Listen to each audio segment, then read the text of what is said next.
Good morning, everyone, and thank you for coming to Island Design Natural Hair Salon. I want to welcome personally um, Joanna McClinton, also Morgan Seavis, Natasha Mays, Ms. Dasha Parker, Representative Young, Representative Chris Benson, and Representative Curry, Senator Vincent Hughes, and also Representative Brown. We are here for this exciting time. I am so honored to be a part of this whole Natural Crown. One of the things that I thought about was being the owner of Island Design for the last 24 years has been exciting, but this is amazing. I'm the owner and founder of Island Design, and when I oh sorry my car dealership. You want me to get that for you? To be part of all this is so amazing. I am a child growing up in the Virgin Islands with natural hair. Natural hair has been braids, twists, locks all my life. That's all I know. As you know, I still have locks. But wearing my natural hair has been all that I know. But as I opened my salon and spoke to different clients that wear braids, that's telling me, Lorraine, I have to take these braids out. I have a job interview. Or Lorraine, I have to cut my locks down because my job says it's too long. And the recent one was my client who says, Lorraine, they talking about me. I have to do something. I have to cut my locks because of my job. You know, they saying it's unprofessional to have locks, and I'm like, wow. So the experience has been really heartbreaking, but I thank God for the opportunity to be here. And I just want to say, natural hair rock. Like we are the bomb. We are the bomb, and wearing our crown is very important to me. At this time, I do want to acknowledge Governor Josh Shapiro, and he has been amazing. In the back scene, he don't even know, but we talk about you being president. So yeah. So I turn everything over, and I just thank you for being in this tight area, but it's for a perfect cause. Thank you so much. Yeah. Thank you, Lorraine. You're awesome. Lorraine, thank you. It is a good day. It's good to be with all of you. I want to say to Lorraine and to her entire team, thank you for welcoming us here to this salon in West Philly. And I assume at some point Morgan Cephas will yell out, West is best, so I'll just say it for her. Right? Who said that? Hughes, I'm not listening to you today. Now, listen, I think what's amazing about this salon is it's not just a place to come in for beauty, for a cut. This is a place for community. This is a place where apparently you guys talk a lot, and this is a place where the community gets nurtured and folks get to walk in and walk out looking and feeling their absolute best. I think that's noble work. I really do. Making other people feel proud of who they are. And I'm so proud to support the work that you do. This is important, I think, this feeling of pride from our hair salons to our schools, to our places of worship, and everywhere across Pennsylvania. Folks deserve to feel this way. I recall it's just about 3 years ago in my inaugural address when I took the oath of office to serve as your governor. I talked about opening up the doors of opportunity for all Pennsylvanians, focusing on advancing the cause of real freedom, no matter where you are in this Commonwealth, to build a Pennsylvania that respects you for who you are, no matter what you look like, where you come from, who you love, or who you pray to. That is what we are collectively building here in the Commonwealth. And today, when I sign the Crown Act into law, that will be the next step in making good on that promise of bringing about real freedom for all Pennsylvanians. In just a few moments, I'm going to sign this Crown Act into law, codifying into law a ban on workplace discrimination on the basis of hair texture or hairstyle in our Commonwealth. We will become the 28th state in the country with such an anti-discrimination law on the books, and we will create more opportunities and less barriers for people in the process. Look, we know that this is an issue that disproportionately affects Black Pennsylvanians who wear their hair in protective styles like locks and natural braids or twists. And it can manifest itself in a number of different ways. Lorraine spoke about that before, from someone getting fired simply because of how they look, or maybe someone getting passed over for a job because of the way they wear their hair. That's unacceptable, and in a moment, it will be illegal. But as you'll hear from Dr. Asamoah and the legislative leaders who are here today, hair discrimination also happens in more subtle ways, and I think it's important that we acknowledge that. Holding people back from getting that promotion or recognition they deserve just because someone thinks they don't look professional. And for those of you who were here just on the radio, note that I used air quotes around the word professional. According to the Human Relations Commission, just a few years ago, we had 916 complaints alleging racial discrimination based on hair texture and protective hairstyles. It is unacceptable to me that Pennsylvanians have to feel like they choose between who they really are and a job maybe that they really want to pursue. That is not okay. But with the Crown Act, I hope more Pennsylvanians know that here in the Commonwealth of Pennsylvania, their government has got their backs. Now, if they endure discrimination based on who they are or what they look like or how they wear their hair, they will be fully protected under the non-discrimination laws here in the Commonwealth of Pennsylvania. Look, this is a big deal, and I want to give credit where credit is due to the strong leadership of Speaker Joanna McClinton.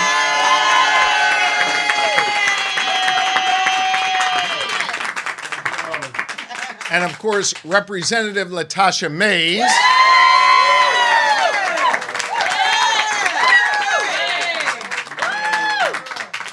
And listen, they worked on this for 6 years.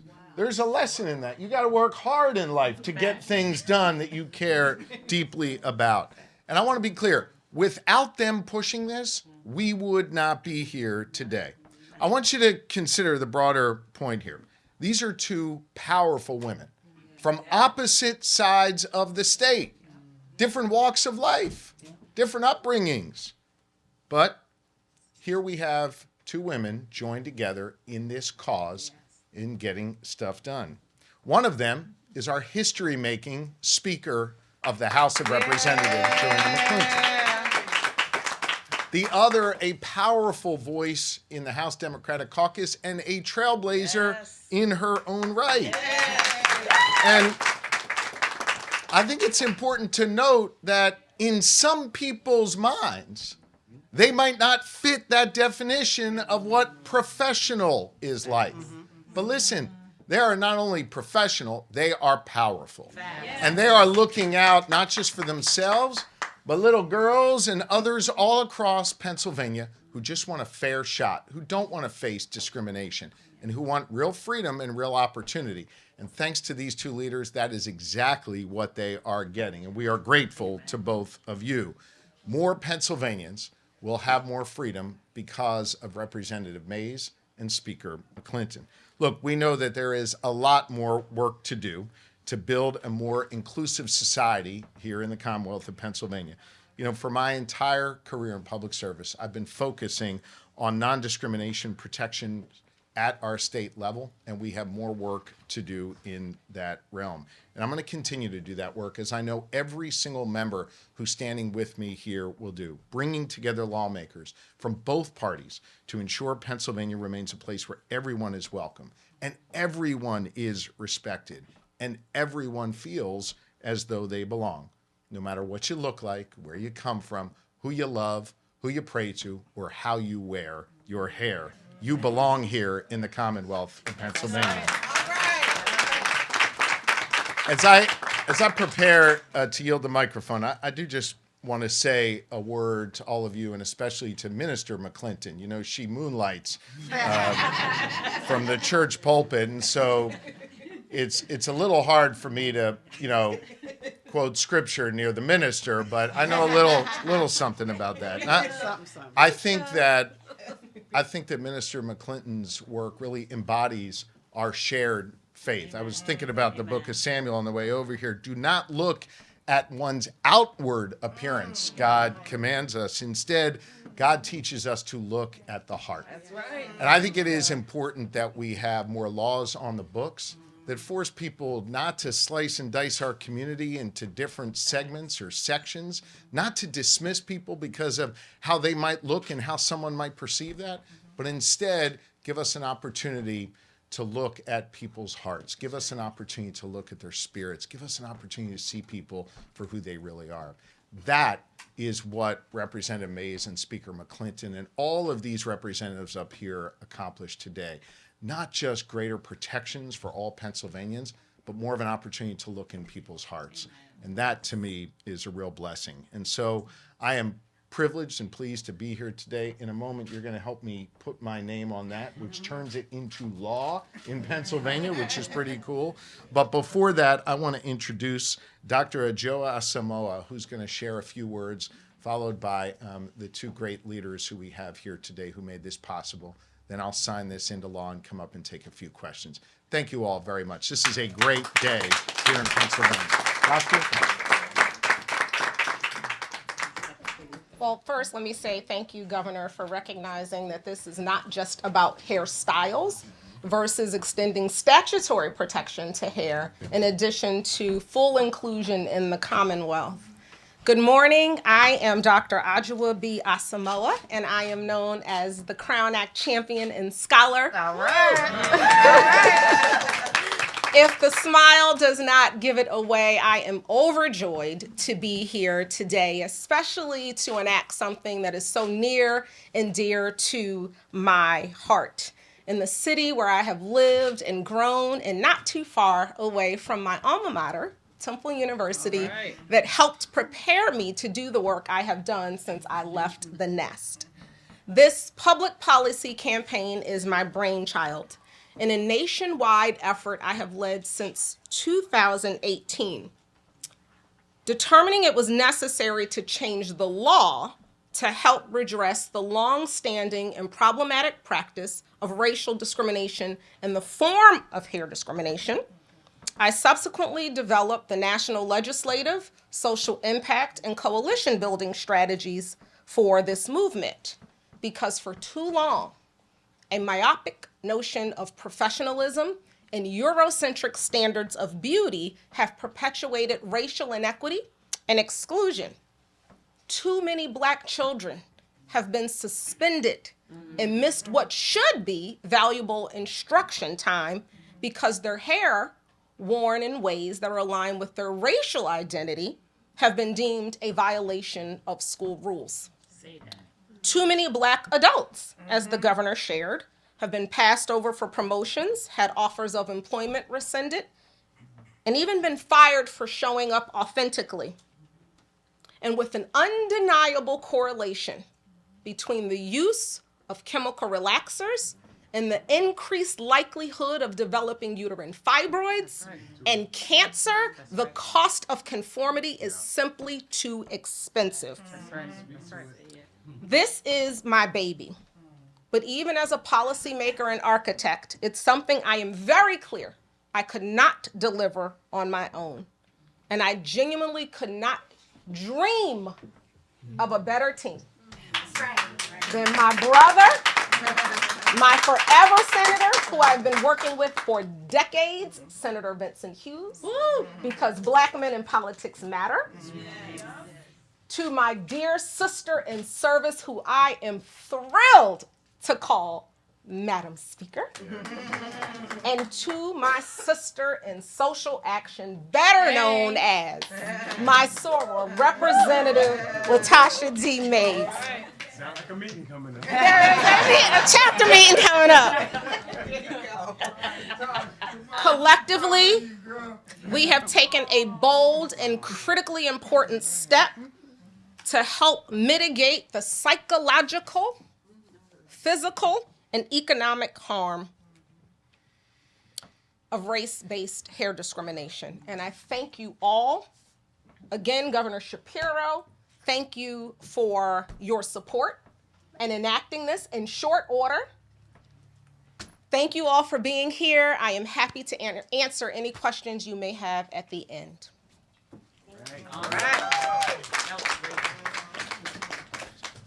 All right. Now listen. The House of Representatives is divided by literally one vote between Democrats and Republicans. Every single representative up here is the deciding vote. And every single representative up here was not only a deciding vote on policy, they were the deciding vote on the first vote you cast on the first day of every session. And they chose to vote to make Joanna McClinton of Philadelphia the Speaker of the House. That's right. Think about that. Yeah. They chose to make her the Speaker of the House, and she chose to make the Crown Act a priority. That's right. That would reach my desk. And so, ladies and gentlemen, think about that. Think about not just our history-making speaker, but the actions that each one of these representatives took to put her in that position of power and authority to get this bill to my desk. Ladies and gentlemen, the Speaker of the House, your neighbor, Joanna McClinton.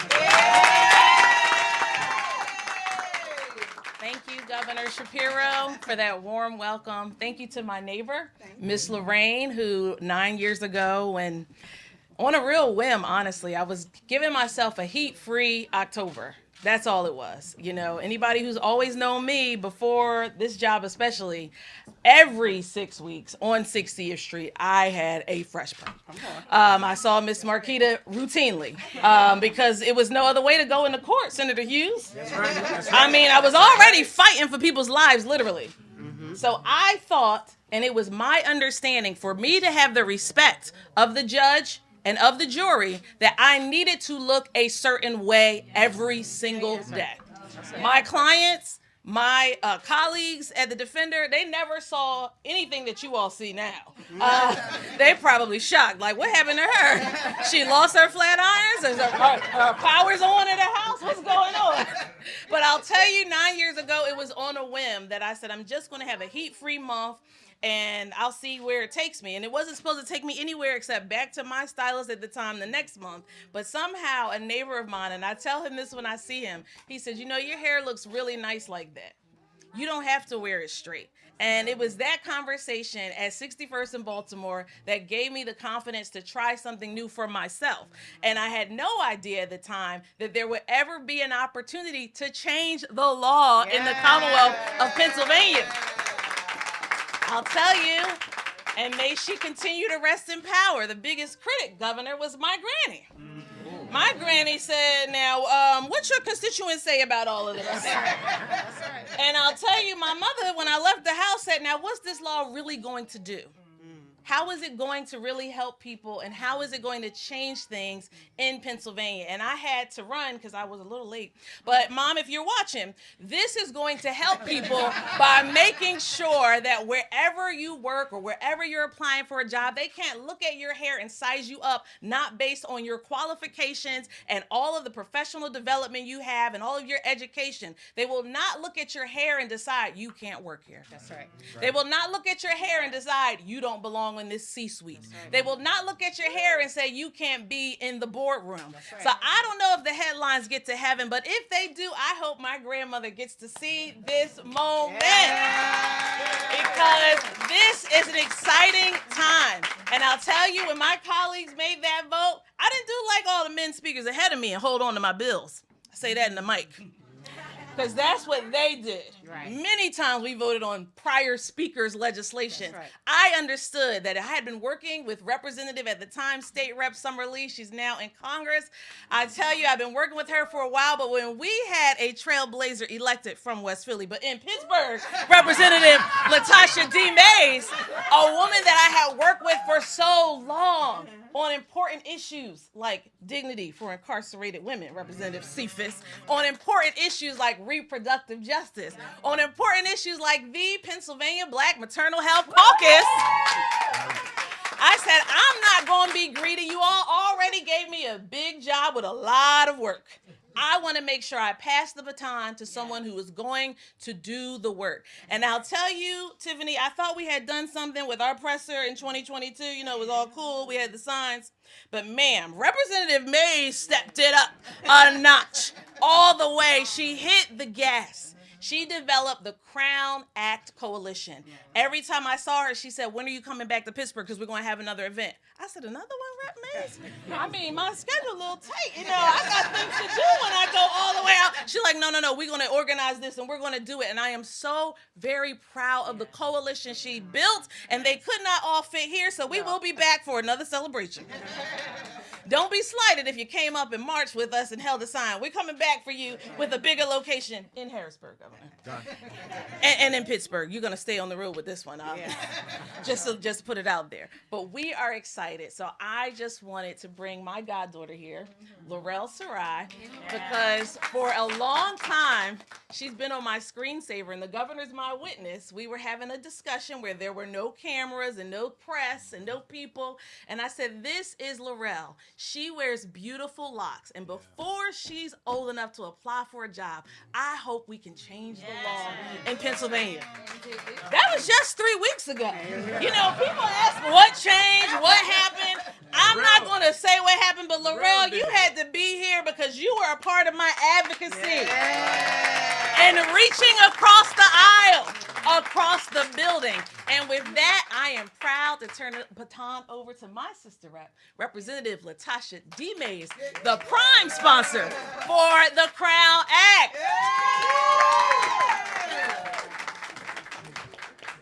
Come on, Mays. Come on, Mays.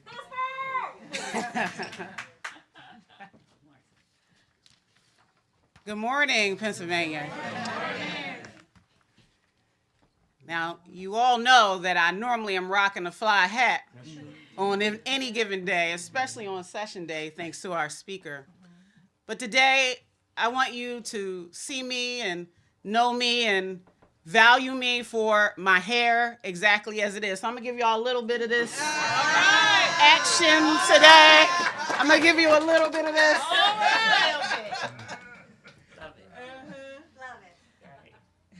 Today is the day that we make history in the Commonwealth of Pennsylvania. Today, natural hair is protected. Every coil, every kink, every curl. And on this day, my message is simply this: your hair is perfect as it is. Your hair is professional as it is. Your hair is powerful as it is. Because you are enough. Your hair is enough exactly as it grows out of your head. If you haven't picked up on it by now, I grew up in West Philadelphia. Which has shaped me into the person I am today. And so it is a full circle moment to be in my hometown as our governor signs the Pennsylvania Crown Act into law. I want to tell you and take a moment to tell you how I am here today. A very challenging trip to get here with my family, my 2-year-old daughter, 44 years of this life and hair journey. But I want to especially say that I'm here today because of my mother. All that I am as a person, as a mother, as a leader, as an organizer, and as a legislator is because of my mother, Charlotte Denise Stroud. Now, as the work of Dr. Asamoah was beginning in 2018, my mother passed away.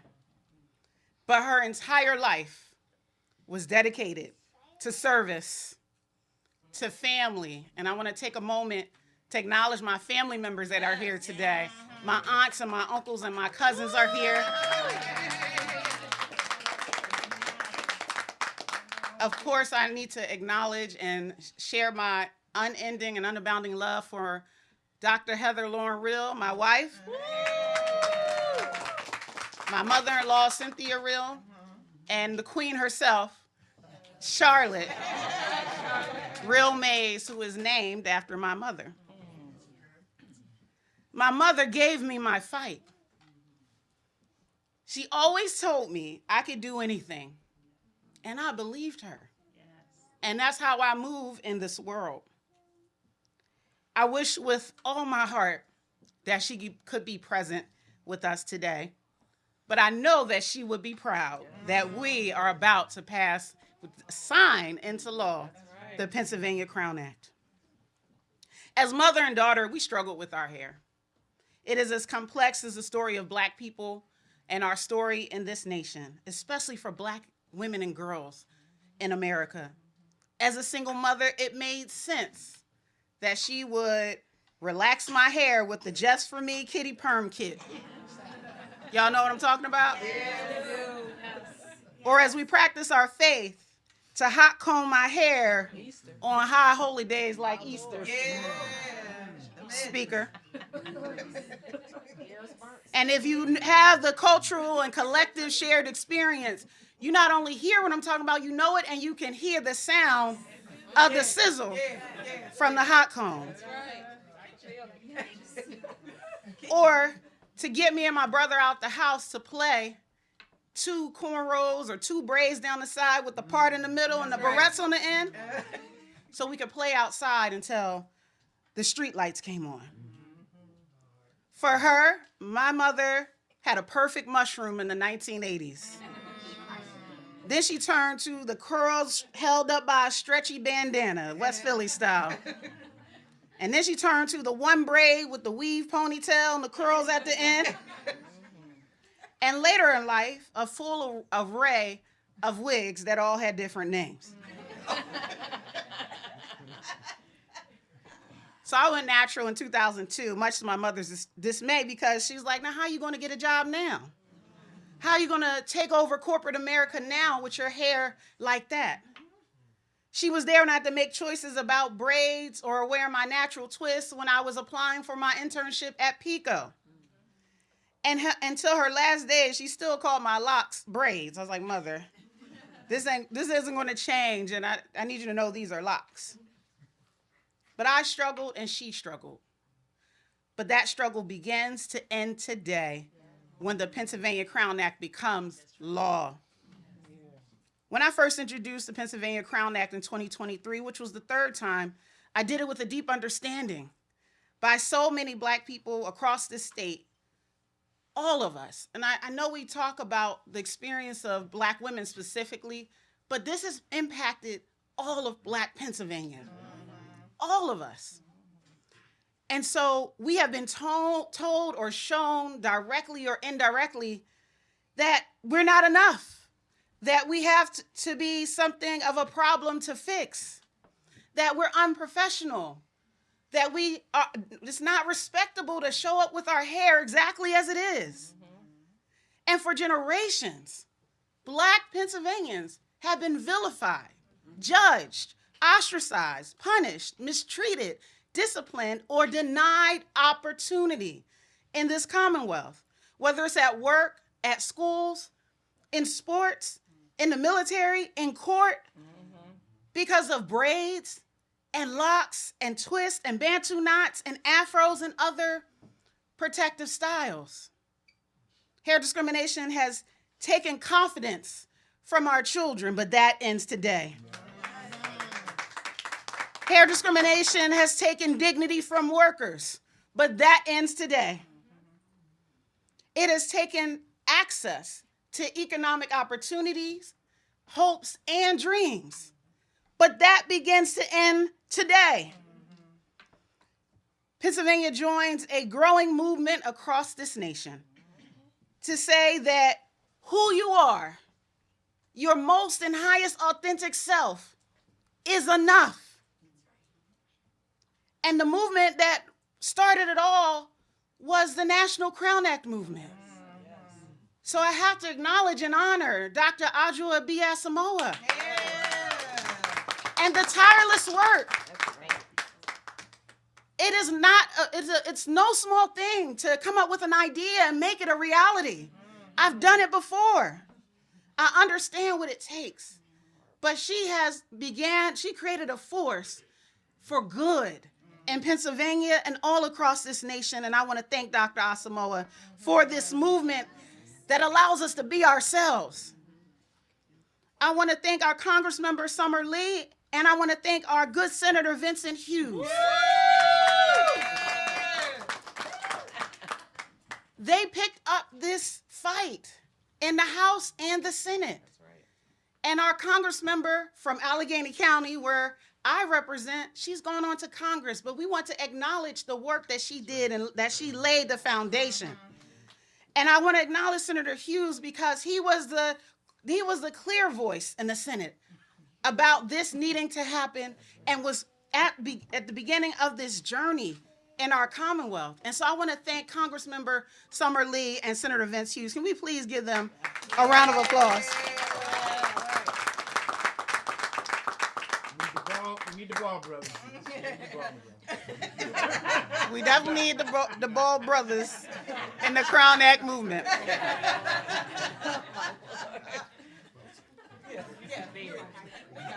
And now I just want to take a moment. It's not going to be long enough to talk about my deep gratitude. Come on, Booker. Come on, Booker. Just you come. Sorry.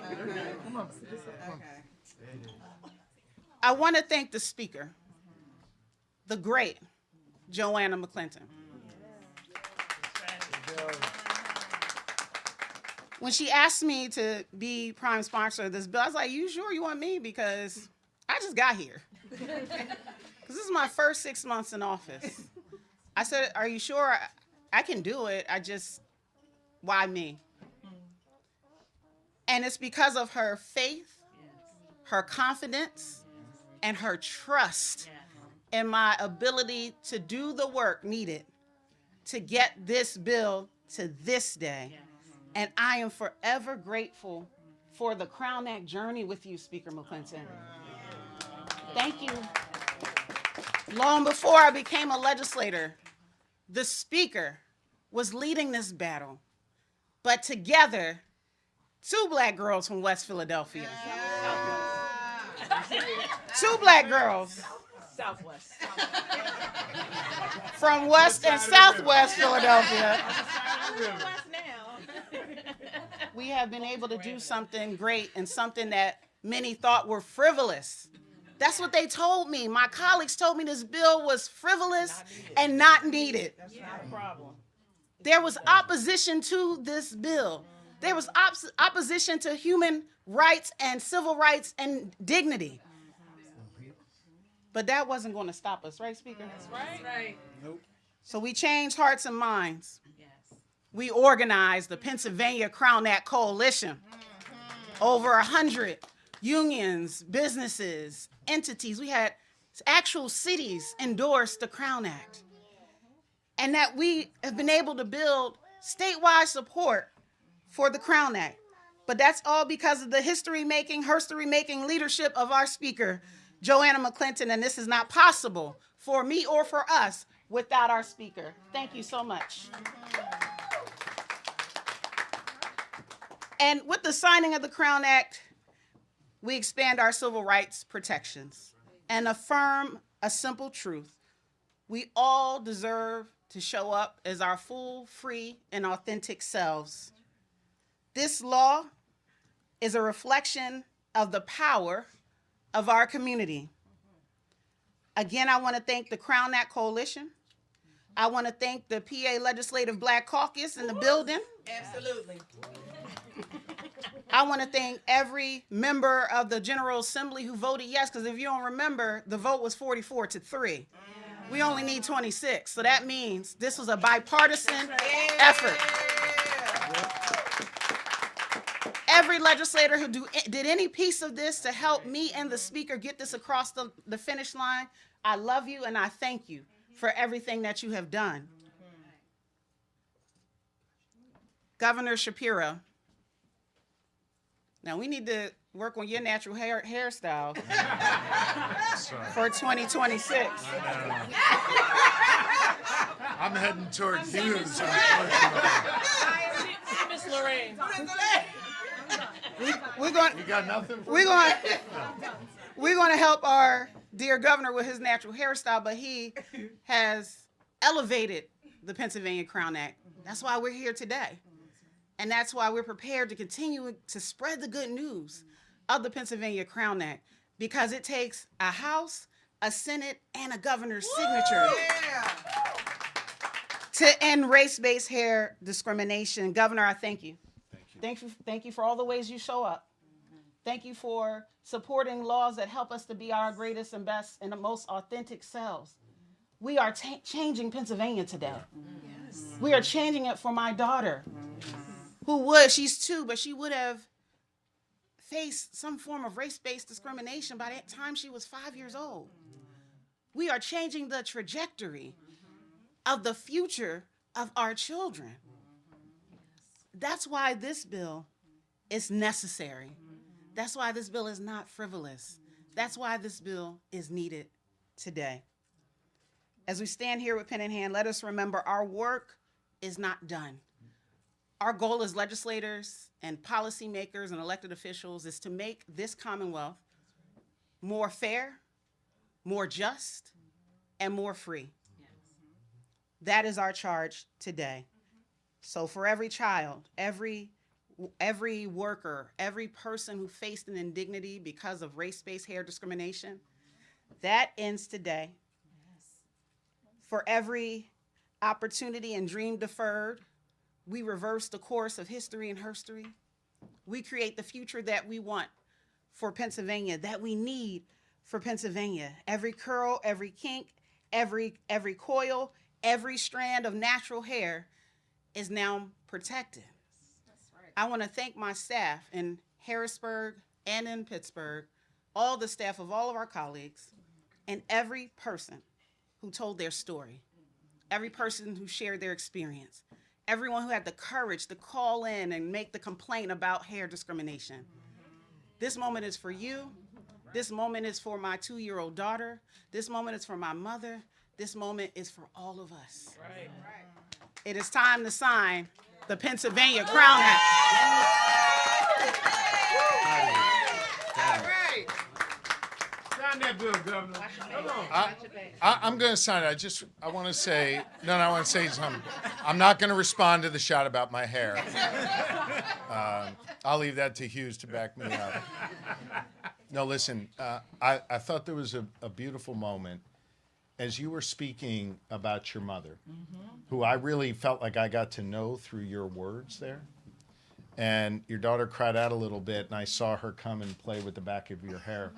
I thought to myself just how beautiful from generation to generation your life story goes, that here your mother, would flatten your hair, would put you through that experience that helped you grow and helped you decide you wanted to do something about that. And now think about the world that your 2-year-old daughter is going to grow up in. That's a beautiful thing. And your mother is smiling down. Your mother is smiling down. And the second thing I want to say is the speaker's grandmom is smiling down too. And by the way, the speaker's grandmom may not be just smiling today, but about 2 weeks ago, I think I can tell this tale at a school here a little bit, when we were sitting there in those tough negotiations, and the speaker sat up at the table as we were getting close to the end of that process and said, I want the Crown Act passed. And she faced a significant amount of Heismans there saying, no way. That's right. And the speaker persisted. That's right. And I think that's when your grandma was smiling down, because you took the power, that these people gave you, and you used it to give back to people like Laurel and others. And I really admire you for that. I really do. Now let's sign this into law, okay? There you go. So Laurel, I want to show you this. This is all the words here. Okay? You see that's Representative Mays right there? And you know who that is. That's Speaker McClinton. And these are all the words that make up the new law here, okay? That says you can wear your hair however you want to wear it here in Pennsylvania. And it passed in the House of Representatives, right?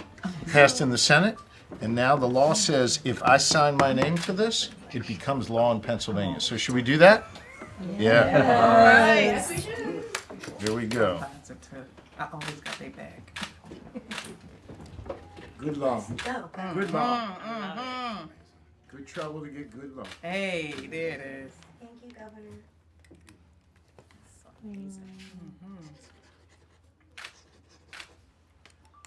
Thank you. Representative Mays, that's for you.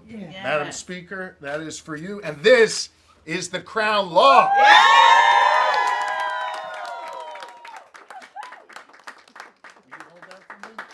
There you Get go. stuff done. Yeah.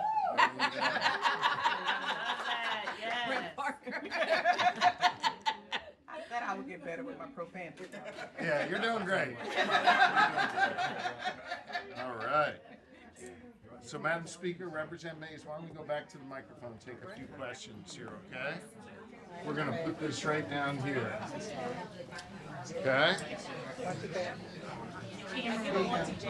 We'll take a few questions, the Speaker and the Rep and I. Anything from the media?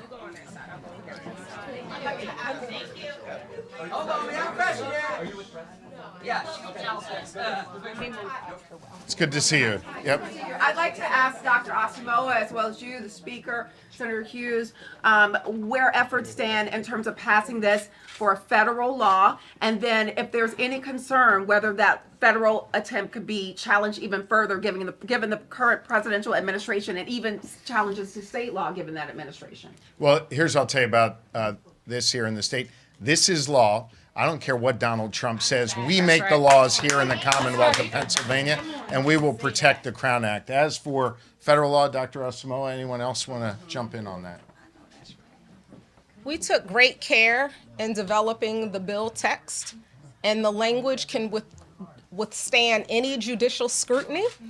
It has been introduced in the United States House of Representatives and has passed twice. It has been introduced in the Senate by our neighbor, my dear friend, Senator Cory Booker and Congresswoman Bonnie Watson Coleman, both neighbors in New Jersey. It will not be challenged, at least in any way that is effective, because again, it was written with great care. So it is my hope that we will be able to move it. It has bipartisan support in both houses, both the lower chamber and higher chamber in Congress, but I will not dismiss, I think, what it is that you were talking about in terms of the climate in D.C., where I currently live. And so there are challenges, but I will not rest until the Crown Act becomes the law of the land. All right. Can I just clarify just one thing? Is this part of the budget package that was passed after the stalemate in the Pennsylvania House? Now, this is a standalone bill that I've been working on for 6 years. 6 years. You always say, like, we'll vote for this. It's a standalone bill, and I passed the baton to Representative Mays in 2023, and she's the prime, I'm the co-prime sponsor, and we've done a lot of groundwork over the last 2 years to get us to this point. It passed in the House overwhelmingly with bipartisan support, when the prior speaker had told me the caucus Republicans would not vote on anything that had to do with race. They didn't want to touch it, but there was overwhelming support. Yes. And then when the Senate finally called it up, both in their state government committee and their appropriations committee and on the floor of the Senate, there were so few no votes. It's incredible. Bipartisan support. And what I shared with my colleagues across the aisle, across the building, is there's not a county where people of color are not in Pennsylvania and cannot be positively impacted by this change in the law. So how will this be enforced? Will there be sort of like a hotline people can call to report discrimination, or? Go ahead. So what House Bill 439 does is it amends the Pennsylvania Human Relations Act. So just like other discrimination complaints would be filed with the commission, the PA Human Relations Commission, the same would happen for our bill, because now hair discrimination is part of the protected class of race, which is in the PA Human Relations Act. So they could call their statewide Pennsylvania Human Relations Commission, and there are also satellite offices all across the state. Time for two more, guys. Anything else? All right. Happy Thanksgiving, everybody. Good job. Good job.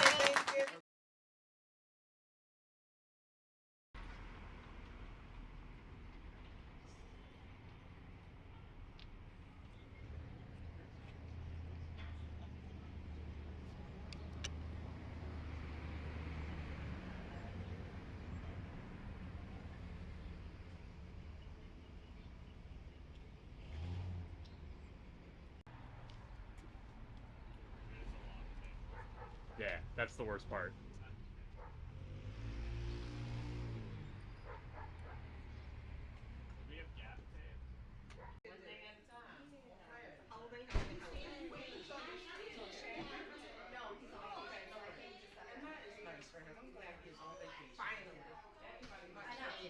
And actually not email. He's on vacation and still email. I know. He's still texting. I still call him my baby. I agree. Thank you. I didn't even know this was.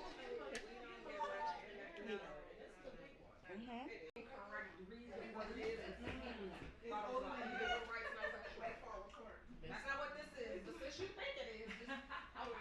I'll worry about correcting you after the fact. If they write it as an individual. So what?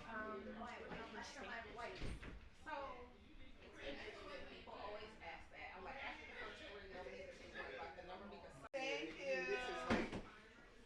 Thank you. We need to take pictures. What are you? Yeah. What are you doing for Sadie's birthday? I know. I know. I sang to her. She said, "You are officially You want to go your out mother." there? Well, she and mom is her fault. Because we could go out to eat on the fly. We ain't got no Okay, kids. so call her and tell her we're going out. It's her that got the kids. Now I talk to them. You know me, here I go. Wait, what time you have me at work? She said 9:30. I said, that's not what I heard. Because you know you gotta do the meeting. I just want to make sure I have my glasses and they don't fall nowhere. Put it on your shirt. Just put it on your shirt for right now. Oh, okay. Yeah. I'm gonna have a picture of this too. I want to get up there and you can't. You got a back up here somewhere that somebody can. What year are you? What's next to you? Oh, good. Oh, good. Yeah, how are you? How you doing? Yes. Congrats on your success. Thank you. You got two great champions. I am a child growing up in the Virgin Islands with natural hair. Natural hair has been braids, twists, locks all my life. That's all I know is, I still have locks. But wearing my natural hair has been all that I know. But as I opened my salon and spoke to different clients that wear braids, that's telling me the rain, I have to take these braids out. I think that's noble work. I really do. Making other people feel proud of who they are. And I'm so proud to support the work that you do. Thanks, everybody. All right, have a good Thanksgiving. Have a great day. Good work. Good work. Good work.